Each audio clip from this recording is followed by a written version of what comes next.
Le pape François qui est au Québec, le pape qui est non seulement le chef d'État du Vatican, mais surtout le chef de toute l'Église catholique dans le monde.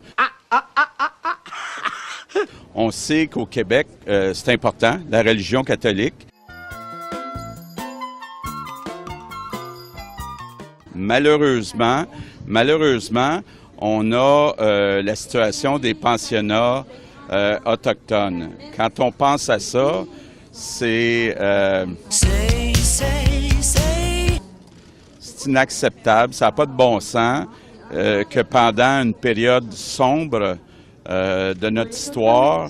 Compte tenu de l'afflux de visiteurs, Frère André reçoit finalement les malades dans un abri construit en face du collège et les emmène prier devant une statue de Saint-Joseph qu'il a installée sur le Mont-Royal. Et c'est là, à cet emplacement, qu'il fait construire une chapelle qui se transformera en basilique et qui est devenue aujourd'hui le célèbre oratoire Saint-Joseph.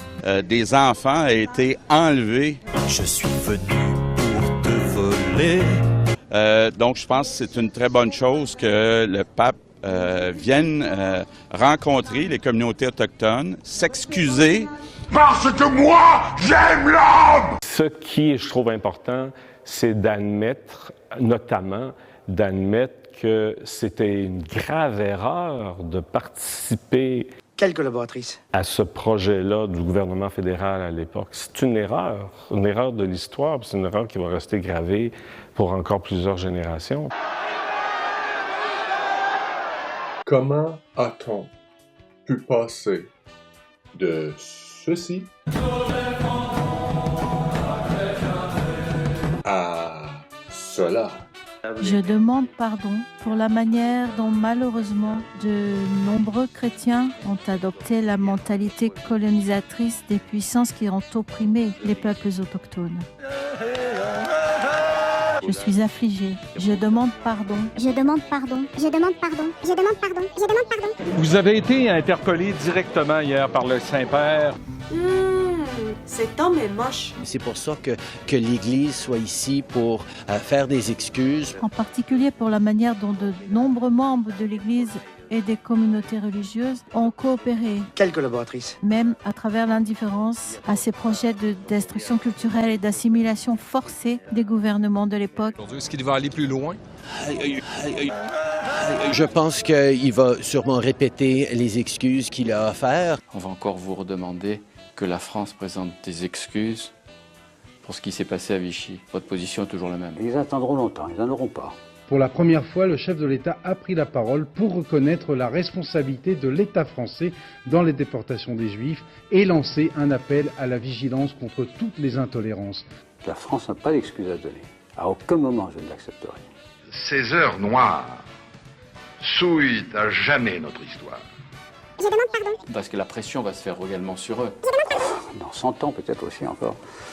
Mais aussi parler du travail que nous avons tous à faire pour reconnaître l'humanité et défendre la culture, l'identité de tous et toutes. Regretter que le pape n'a pas nommé les violences sexuelles qui ont été subies. You're such a good boy.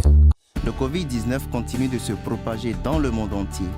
Il ne fait aucune distinction entre les pays et les personnes, les jeunes et les vieux, les femmes et les hommes. Le vaccin est gratuit et sûr. Le vaccin te sauve la vie, le vaccin est pour tous. The fuck is that?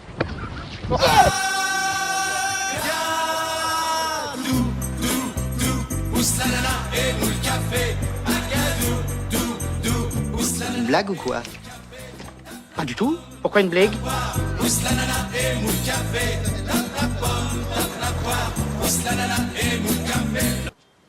Ça dépasse tout ce que j'ai pu imaginer.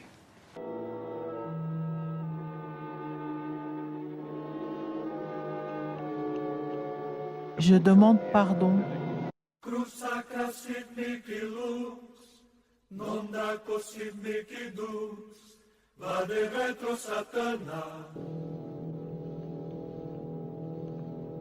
Parce que, un jour, comme je disais, est-ce qu'on va être capable de regarder en face le Christ et de lui dire « Ben, j'ai tout fait pour annoncer ton nom. »